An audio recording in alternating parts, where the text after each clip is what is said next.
if you compare like a 2005 Uber Corolla to like an entry level electric vehicle, you would be saving about 2.5 million per annum on fuel and maintenance. Wow. Yes. Today we have a very, very interesting guest with us in the person of Michael. I'm not going to even attempt to murder his surname. Michael is General Manager of EV World Africa and he's very, very passionate about sustainable mobility. How are you, Michael? Very fine. Thank you. Before our videographer spoiled our earlier take, I was saying that I was excited about the fact that we dragged you out of your cocoon this time around. How are you doing? I'm good. We're pushing through. Yeah, it's a Saturday morning. How are you feeling? Stressed, but I'm out here for you. What's stressing you now, Chairman? We're carrying the load of the sustainable mobility. Don't kill me. I love it. I love it. Okay, so quick ice-breaking question. If you could travel to anywhere in the world right now, where would it be? Hungary. Why? That's so weird. Like, of all places. I want to attempt to live 1 year as a monk. So yes, Hungary. Why? Are you excited about their discipline, their lifestyle? Yes, the discipline that comes with living as a monk, and it's almost like zero worries about money or anything. So yes, interesting. It's like money used to worry you very well. You want to go and rest your brain. Okay, so road trips or flights? If you had to go to Hungary and let's say we are giving you the offer to go there by road somehow, would you? I hate road trips. Are you kidding me? I hate road trips. Flight, I would need to take something to just shut me down from start to end of the flight. Yeah. So you hate road trips and you're about to tell us about it. Oh no. The story is different. So, road trips, when someone is driving me, gives me anxiety. Oh. Yes. You don't trust their driving? At all. I don't trust anyone driving me. But when I'm the one driving, it's very good. Men are see, anytime I have to drive a man, they're always on edge. I don't know why. Okay, so tell us a bit about yourself, especially as it ties to your journey through sustainability so far, up to being general manager at EV World. Okay. So I have a background in engineering. Okay. I've done engineering in the oil and gas servicing. From engineering, I moved to, that's for oil and gas servicing for electrical engineering. And then I moved to construction. I had a very short stint in construction. Okay. And then after construction, I moved to the bank where I worked in First Bank as a process automation consultant. And then from there, I transitioned to sustainable mobility. What was that switch between being at First Bank, automating processes, to sustainable development? At what point did it click that this is something I'm interested in? Okay, so I've always been interested in electric vehicles. Okay. Right from time. Yes, I just as a passion, It's just been something that has always been interesting. Why are we not using fuel for these cars? I like fast cars. Right. The sound of the engine, is really good. Yeah. So, but at the same time, just from watching random YouTube videos, and then I just started seeing electric vehicles, just like way back 2018, 2019. And then, just watching YouTube videos, seeing Tesla, seeing everything that they're doing. And so I've always been interested in electric vehicles. Yeah. So when the chance came for me to transition into this role, I grabbed it immediately. Can you, if you're comfortable, of course, can you talk to us about that chance? How did EV World Africa start for you, especially? I know you're the general manager. Were you called upon, or did you meet a couple of your friends and say, I have this idea, let's collaborate and start something? Okay, so luckily for me, I know the founder of EV World Africa. Right. Yes, I've worked for the founder of EV World Africa previously. Ooh, okay. Yes. So he started off EV World Africa, just skeletal operations, just building things slowly, and then last year, 2024, we just had the conversation, and then he was just like, okay, this is what I'm doing now. I want to take it, to the next level. Yes. And then, I want you on board the team. And then that was just it for me. I love that. So talk to us about EV World Africa. What's the problem you're solving for and what is the solution? Okay. So I'll first start by saying that this February, EV World Africa would officially be one. Just one? Yeah, just one. Officially be one. Wow. Yes. And, so, of course, there's been a lot of background work, going on, trying to find out, the right fit of vehicles to get. What is the challenge in the industry? How can we solve the problem? All of that. But yes, officially, yes, EV World Africa will be one this February. Wow, amazing. Yes. Wow. And, back to your question, EV World Africa, in just very short sentence, I would say that, EV World Africa is into consultancy, training, and then procurement, support for sustainable mobility. Simple and short. Simple and short. Training, procurement, and support. And yes, and consultancy. And consultancy. Talk to us about the consultancy. So, for consultancy, it's very easy for one to just say, I want to go and buy a Toyota Corolla. You can just go on YouTube, watch reviews on Toyota Corolla. Go and you have some websites where you can just go and check out the fuel efficiency of a Toyota Corolla and all of that. It's very easy to get that online. But now we are moving to EVs, which is still very new. So it's not a switch that you can just make out of the blue. Right. Yeah.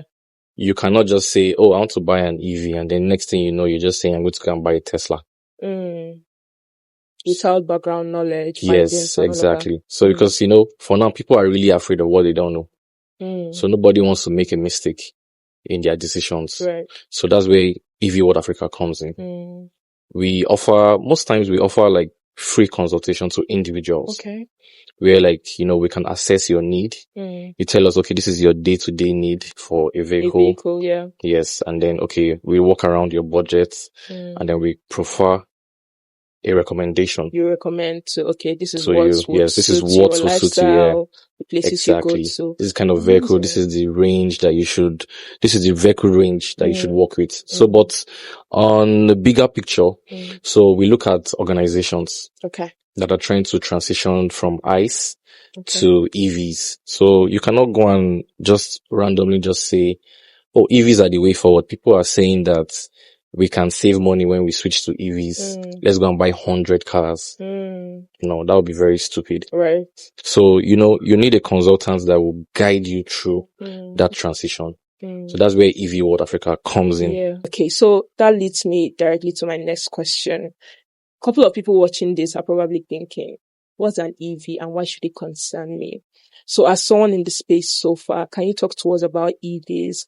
How do they differ from traditional cars? And why is it important that we start to think towards this direction? Okay. So, I usually try to be very, very simple with my response. I love that. If you want us to go technical, we can do that and then, sound all technical and start talking about how, there's converter and this and that and this and that. So, but, because you have a lot of people watching in, I would just say that an EV is, first of all, is an electric vehicle that has an electric motor that is powered by batteries. Powered as an electric motor that's powered by batteries. Yes, simple and short. How does it differ from traditional cars in terms of functionality, use, etc.? Okay, so the traditional vehicles are internal combustion vehicles. So that, they burn fuel for it to operate. Now, the EVs are just electric motors that are powered by batteries. You get, there are a lot of differences, a whole lot, from CO2 emission, from even the drive. EVs have better transmission than the traditional vehicles. Okay. Acceleration, I would say EVs accelerate way better than, the traditional vehicles. Even from the drive, the comfort that comes with it, cost saving also, which is actually a major thing for Nigerians or we in Africa as a whole. The cost saving is one aspect that I really like to preach to people. If you're trying to compare a Toyota Corolla, I always use a Toyota Corolla because it's everywhere. It's very common. And that's what the average Nigerian will always want to go purchase. So, if you compare a 2005 Uber Corolla to an entry-level electric vehicle, you would be saving about 2.5 million. per annum on Wow. fuel and maintenance. Wow. Yes. Okay. So one of the things, personally from interaction with people that I hear is you don't see our roads. All right. Our roads are not efficient enough to carry these vehicles, or they are not enough charging infrastructure to maintain these vehicles.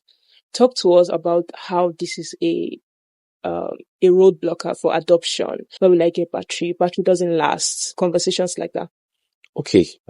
Yeah, we have a whole lot of road blockers in Nigeria. Let me use the Nigerian space now. So yes, we have that. You know, people talk about, can I drive my EV in Nigeria? Oh, these cars are not strong. Where will I charge my vehicle? If you go on our YouTube page, if you're on YouTube EV World Africa, you would see videos of us driving our EVs from Lagos to Ondo State.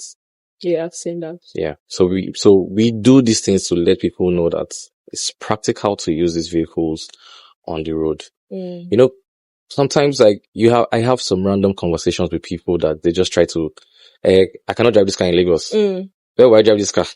If I did drive for third mainland bridge, my battery go come off. I look at them and I'm like, chill. Instead, ask the right question. Then, you know, one would inform you from a very, very knowledgeable perspective. So, the trip that we went on from Lagos to Ondo, I don't have the exact, distance right now, but it's over 230 kilometers from Lagos to Ondo State. Okay. And then the vehicle went from Lagos, Ibejuleki, straight down to Irabiji in Ondo State. Without charging. Yes, a single trip. And then we still had some percentage left in the vehicle. You know, went for an event there, you know, after the whole thing, just charged because we took a charger along for the trip. A mobile charger? Yes, a mobile charger. Yes, a level 2 charger. It's a 7 kilowatt charger. And then, you know, just got to Ondo and then we just had connected it to the power source, which is very simple. In less than 5 minutes, you can actually connect your charger. It's just like plugging your mobile device. Interesting. To power. So, you know, charge the vehicle, next day, back to Lagos. So you have 3 different type of chargers. You have the level 1, the level 2, and then the level 3.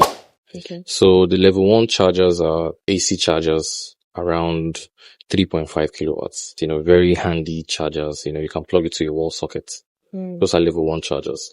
Level 2 chargers are from 7 kilowatts, 11, 20, 22, you know, AC chargers. Those are level 2 chargers. And that's what we usually recommend for home use. Okay. You know, yes, that's just home chargers like that. And then the level 3 chargers are the fast chargers. So they call them DC fast chargers. Right. Yes. So the level 3 chargers are the ones that you see that are static. You know, like they're just placed in a particular location. And that also depends on the capacity of the charger.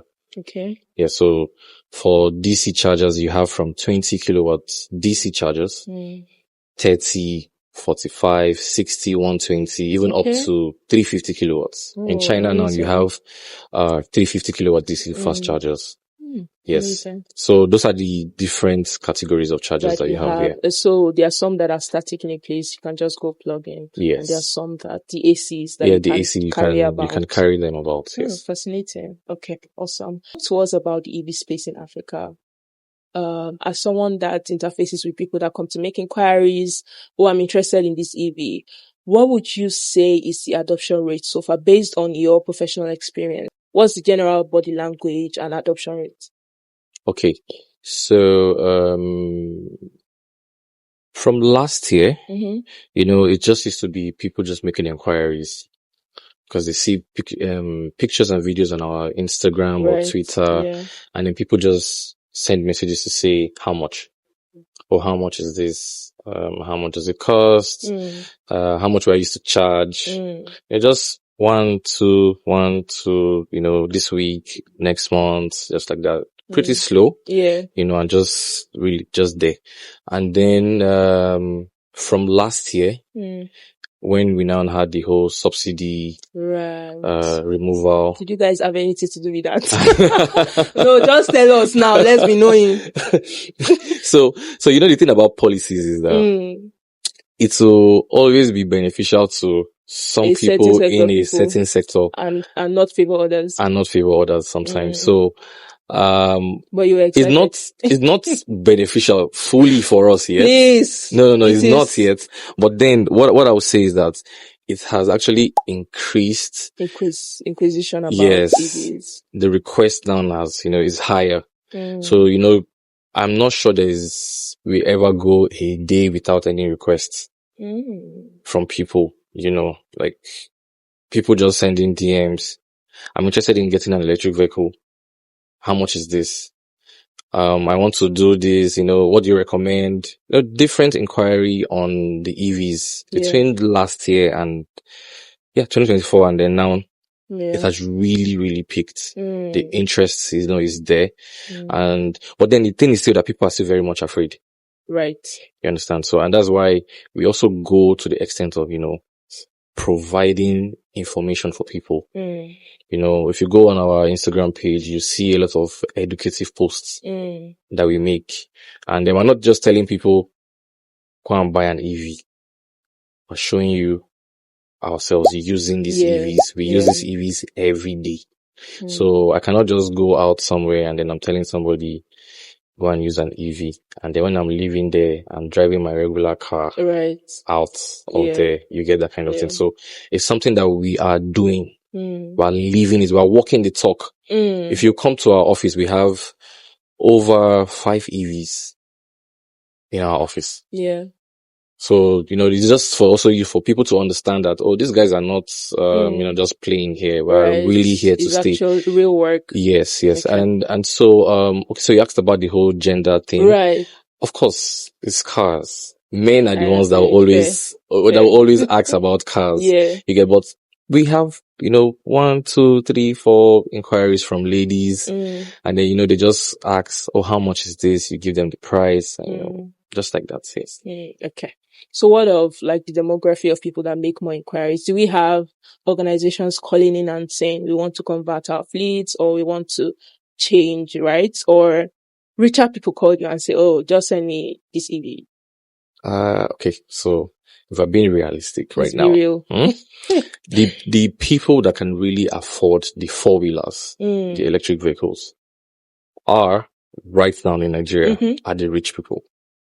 Okay. If we're being real, the rich people, they're the ones that, they can buy a G-Wagon, for example. A 2019 G-Wagon is around 350 million, if I'm right. Okay. And then you have EVs that, are, lower than that. Okay. So you can have some EVs for like 100 million, some EVs like 50, 45, entry-level EVs and all that. So it's very easy for them to just make the decision to say, this sounds like a good idea. Let me try it. Yeah.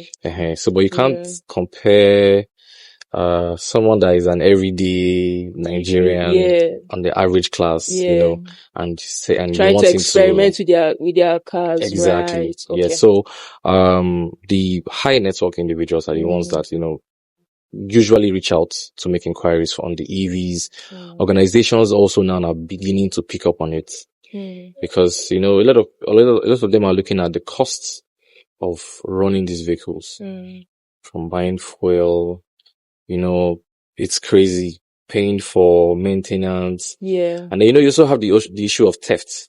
Where if you give a driver, money to go buy full tank, cause he'll remove 5,000, remove 10,000, and all of that. So yes, a lot of people that are trying to make smarter decisions, the high network individuals and then organizations. Yeah. Okay. Which leads perfectly to my next question. What would someone like me, the average individual that's interested in an EV, what price range are we looking at for the most basic EV? I'm not saying keke, I'm saying 4-wheeler that can take me from my house to my office every day. What's the average price range? In Nigeria at the moment, the cheapest EV is 36 million naira.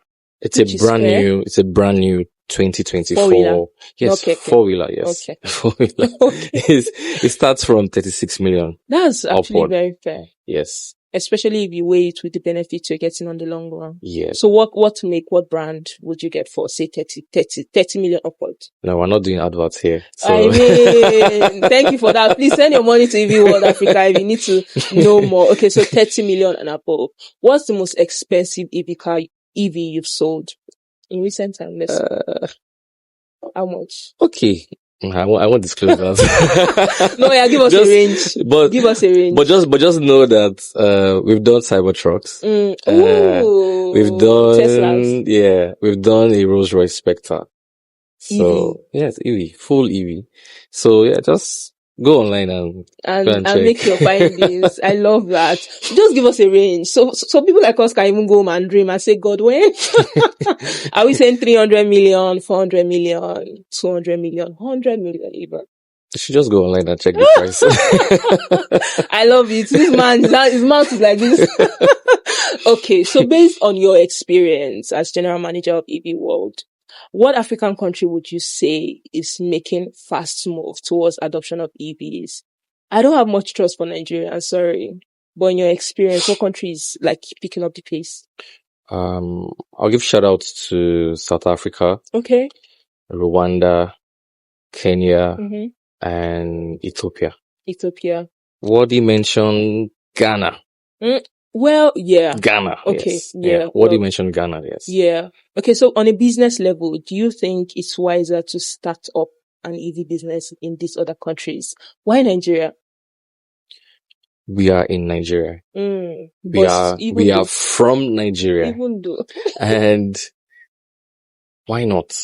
That's the truth. Why not? I've always had a solution mindset. Same thing with the founder of EV World Africa.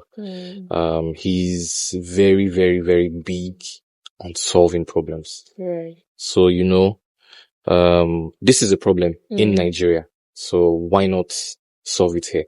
Yeah, that means you guys like a good challenge because this is a challenging. Yes, it's a very, very, very good challenge as well. What would you say are the 3 most common misconceptions about EVs? Someone talk everywhere and every time. What if my car goes off on Third Mainland Bridge? That Third Mainland is a valid question, please. I think I know why that conversation always comes up. I can't remember the year, but there was a picture that went viral of a Tesla. Okay. On Third Mainland Bridge. And I think the Tesla had to be towed. Yes.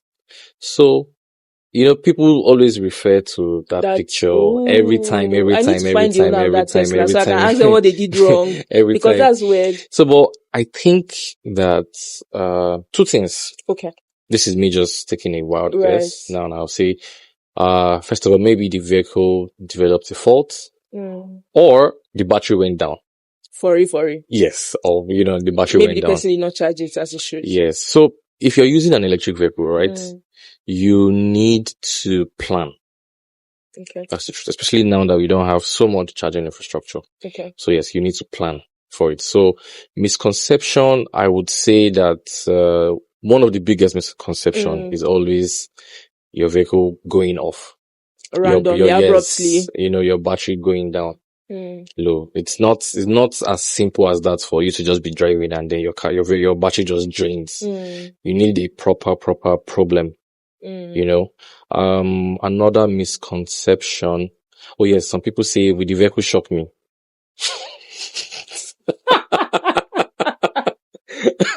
No, okay, fair enough. Maybe they think we're assembling it in Abuleg, but I don't know what's going on. But I'm very serious. Sometimes it's very interesting. So sometimes I go out and then I drive an electric vehicle and I have these giant stickers in front and in the back and beside the vehicle, electric vehicle. So shout out to EV World Africa. Another misconception is that you cannot drive EVs in water. Okay. Yes. No, that's a valid question. I would have it. I have videos at EV World Africa driving vehicles, our EVs through water. Okay. Yeah, this is really, really to show you how practical like we like to go. So it's not like we just say, oh, you can do it, but I've not tried it yet. And then when somebody tries it, they enter problem. No. Yeah. I actually have videos of us trying like over 3-4 vehicles in proper Lagos flood, gliding through. And no challenges, And or no there are challenges, minor yes. challenges. No challenge at all. So even where the regular vehicles cannot pass, with an EV, you can pass through it. I love it. Which actually leads me to my next question. What does regular maintenance look like for an EV? I know every 3 months I have to go and check my engine, change oils, check 1 or 2 things that have happened in the last 3 months. What does that look like for someone driving an EV? So in an EV, you do not have oil. Yeah. No engine No oil oil. at all. No Did you hear transmission that? oil at all. Okay. So the only fluid that you have in an EV is your coolant. Okay. And the coolant is what cools the battery. You have your brake fluid, because obviously, you need fluid for your brake. And then you have your wiper fluid. Okay. Those are the only, yes, for your wiper, yes. So, and those are the only fluids that you use in the EV. Okay. Maintenance, you can just do like maybe like a 6 months thing where maybe you can just go to the workshop to just have it checked, scanned. That's all. But, there's nothing, you're not going to go and just say, oh, go and replace this oil for me. Go and do this one, go and do that one. I would only, the only thing that you can always have checked are your shocks, your suspension. Okay. And that. But if you're buying an EV, at least you would still be able to use this vehicle for a long while before you have any major need for maintenance. Okay. So let's assume we got the cars from you. We also made you for maintenance as well. Yes, we provide after sales service. Okay. For EVs in Nigeria. I think we are the only EV workshop strictly for EVs. I love that. Yes. Okay, so where's your location at for people that may be watching this and may have? We have 2 locations, one on the mainland and then one on the island. So we have one at Ogbar and then another one in Phase 1. We're still constructing the one Phase 1, but we should launch next month. How do you know what cars to recommend to people? What are some of the questions you ask them? What are the questions they ask you? In terms of make, type, functionality as well. Yeah. Majorly, I always like to go for your day-to-day activity. Okay. What's the distance that you cover? And if you look at it very well, a lot of people, let me use Lagos as a case study. A lot of people in Lagos, what they just do is from their house to the office. Yes. And then from the office, Mondays to Fridays, back home. Monday through Friday. Saturdays, maybe you want wedding here or there, or you're just at home resting. Sunday you go to church, and then you come back home and all. That's a lot of Nigerians. Yeah, basically that's life. Where else are you going to? You get so based off that, we usually we have some base models that we just say, okay, if you're just your everyday Nigerian, like you're just going to office and home, we have we already have like a base level car that we recommend to people. So, but then we will now also use your budgets, which is very important, to also guide you through, and then do you want an SUV? Do you want a sedan? Do you want an MPV?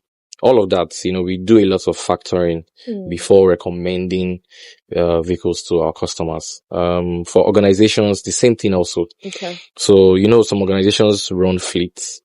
They have pool vehicles where some vehicles are just working within Lagos.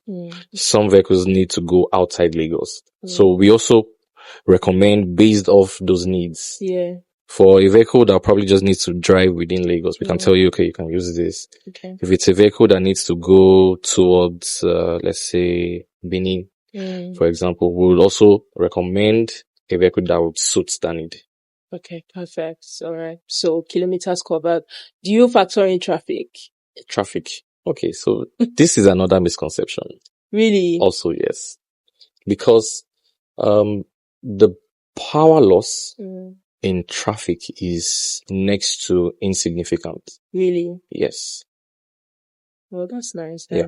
That's nice then, because I'm always worried about my phone. So, people say, oh, you're in Lagos, Lagos traffic, there is a lot. Yeah. You can be stuck in one place 2 hours, 3 hours. Yeah. It's really, It's also really, a misconception. yes, it's a misconception also. There are many upsides to using an EV, guys. Like, I'm just hearing good, right? Which is good. So from a business standpoint, would you rather more average Nigerians adopt EVs, or would you rather stick to HNIs? Does it work best if everyone starts making inquiries about EVs, buying EVs, or let the people that want Tesla come forward? The rest can go to the back. Yeah. So, I have this approach to it. Okay. And this is how I look at it. The high network individuals, the middle class. I'm not sure we have a middle class in Nigeria anymore, but let's say people that have access to financing to a certain extent, like let's say from AMs in the banks, mid-level managers and all of that. Yeah. So those people, high network individuals, and then for the, the everyday Nigerian, the common man Nigerian, for the EVs for them, I would rather say that private individuals and state governments need to invest in public transportation. State governments and private individuals. Yes, so sustainable mobility, but then mass movements. Mass movements. So what the common man can afford, let's say, for example, the e-bikes, because you have electric bicycles. Yeah. You have electric 2-wheelers. You have the electric 3-wheelers. In Lagos, you cannot take a 3-wheeler everywhere in Lagos. Right, yeah. So short distances only. Just in inter streets and all of that. So, yes, you have that. They can do that. The electric bikes, which are mostly used by logistics companies. Okay. But for the common man, I think that the federal government should invest. The federal government needs to invest, in providing e-buses. Yeah, I actually see the logic, and I think it's more effective.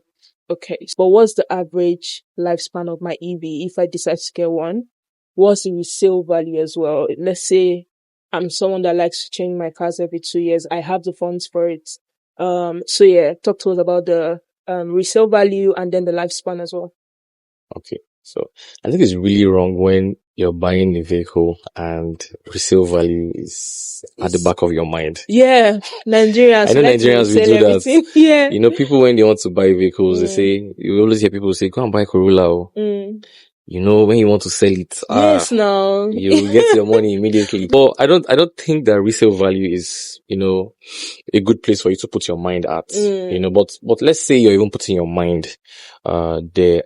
I really do not think that anyone that is putting their money in buying an EV in Nigeria at the moment is thinking of resale. Right? Yes. You are just enjoying the utility.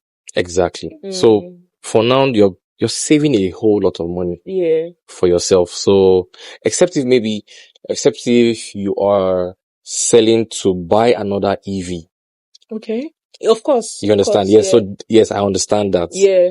But I really cannot tell on the resale value in Nigeria, in the Nigerian market, because it's still the growing adoption and is still very young. Right. Yes. So, but then we already have pre-owned EVs. Ooh, okay. Coming into Nigeria. Can we meet you for that as well? Of course, yes. Okay. Send us a DM. That's the one I can afford pre-owned. So you already have pre-owned EVs coming in. And so we actually do a whole lot for the industry. You do. Shout out to other players. We have very, very fantastic, people also playing in the sector. Right. Guys like, 40. Okay. 40 Technologies, they own eDrive. Oh, okay. Yeah. 40 is really doing, an amazing rollout of, ride hailing vehicles, electric vehicles. Really? Yes. Never heard They're of really that. doing a lot. Hi, 40. Shout out. Yeah. Yeah, shout out to 40. Shout out to Corey. Yes, Corey. Yeah, Corey. Corey, they're also trying Okay. on the charging infrastructure.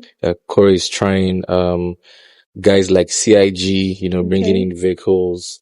Yeah, you have other lots of players. Yeah, also, Connect Volt. Okay. Yes, Connect Volt is, they're building an app. The app is actually out, and I think they just celebrated 1,000 downloads in the App Store. That. On Connect Volt, you are able to see charging stations. Okay.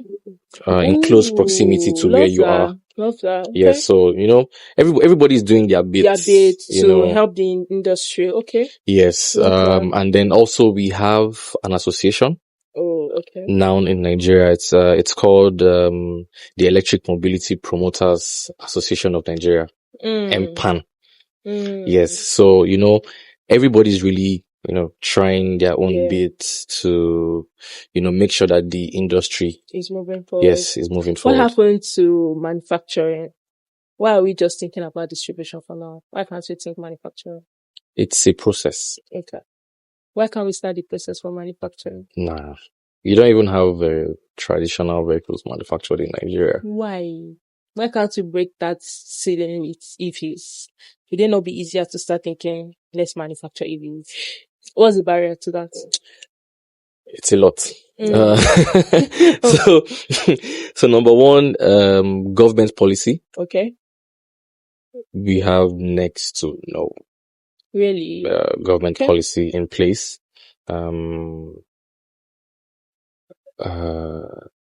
It's a whole lot, trust me. I can imagine. You have a lot of roadblocks, even financing also. So if you come out today to come and say you want to manufacture an EV in Nigeria, it's going to be a lot of money.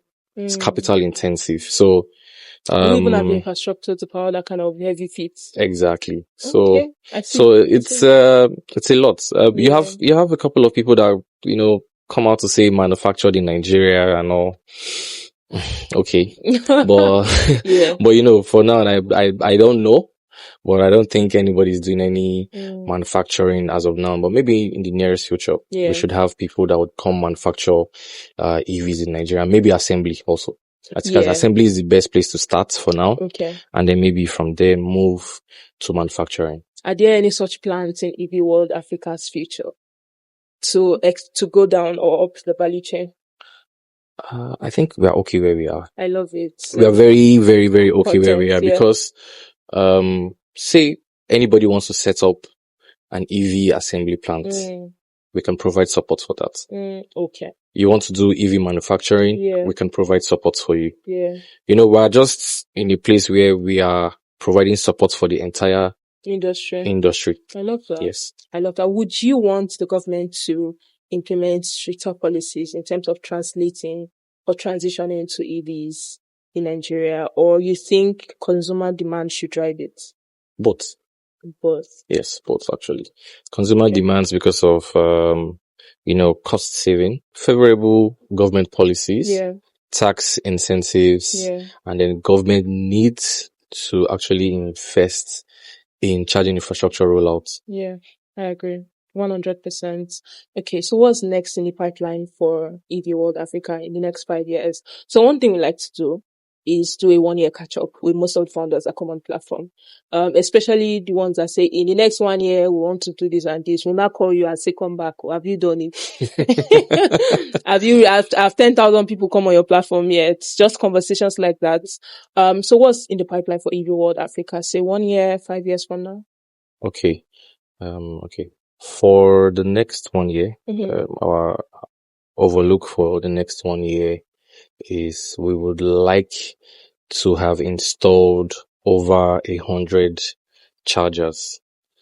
So not idea. So we'll call you back. We'll play it back for you. No. So now when I say 100 chargers, that is both level 1 chargers, level 2 chargers, level 3 chargers, and already this is February, and already I would say that we have installed Over 20 chargers already. When you say install chargers, it's clashing in my head. Explain what you mean by that. Okay. So the industry is still relatively young. Okay. So as much as we can just provide chargers for individuals. Okay. Oh, that's what you mean by install chargers, provide. So we provide and install. Okay. So we do supply and installation. Right. So, people don't just want you to just say, oh, here's a charger. You want to buy a charger for your vehicle, take the charger, and then we're out of it. Okay. So we also provide support by carrying out the installation of those chargers on behalf of the clients. Of course, at a fee. Of course. But yes, we supply the chargers and then we also install the chargers for people, depending on the type of charger that you want. Okay. We have installed chargers for a whole lot of popular people. Most of the cyber trucks that you see in Lagos, we provided, charging infrastructure. Take your flowers or your claps. For them. The 2 Rolls-Royce Spectre in Lagos also, we provided charging infrastructure for those vehicles. So I'm a bit confused. When you say charging infrastructure, do you mean the vehicle and the chargers? When you say charging infrastructure, just the charger alone. Just the charger. Yes, just the charger alone. Okay, so that's also a business line, providing chargers to users of EVs already. Yes. So EV chargers, different type of EV chargers. You want to charge type 1, type 2, NAX, which is the Tesla, GBT, which are EVs from China. We provide charging infrastructure for every type of vehicle. Okay, wonderful. Okay, so in the next 1 year, you want to have installed 100. 100, yes. And you've made a little progress so far. Done about 20 already. 100 is small now. Just January, you've done 20 already. And then even today, we are installing a DC charger for a Cybertruck today. So... Big name. so we keep on adding to that. So, but, we want to, be realistic with what is happening in the industry. So, home chargers, DC fast chargers. Okay, so part of our plans for this year is to actually set up 2 charging stations. Okay. One in Lekki Phase 1 and then one on the mainland, Ikeja. And we'll be offering free charging. Wow. Yes, free charging. This is our own way of giving back, of just increasing the EV adoption in Nigeria. Because, a lot of people say, where will I charge my vehicle? So we just want to provide charging stations and tell people, come and charge for free. Part of what we want to do this year is to also give out 250 free EV chargers. Wow. To individuals and organizations. See all these chargers, but there's no even vehicle in the first place for me. I can't even tap in.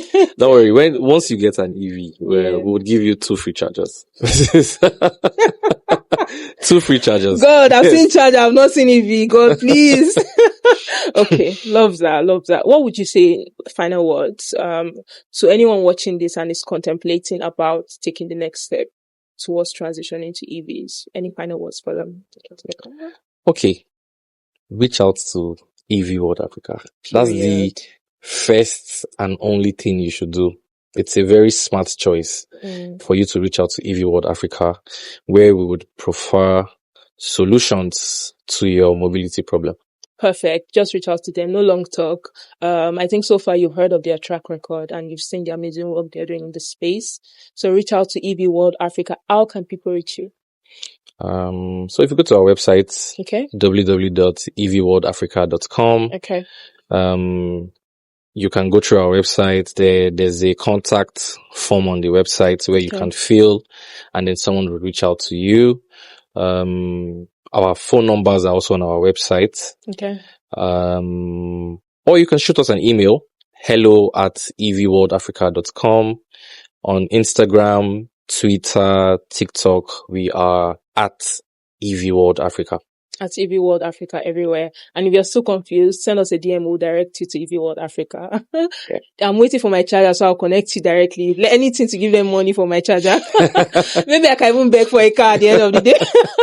Thank you so much, everyone, for tuning in. I'm sure you've been enlightened so far. To learn more about what's going on in the EV space, Like he shared, check EV World Africa out on all platforms. Until next time, stay green and stay safe. Bye-bye. Bye.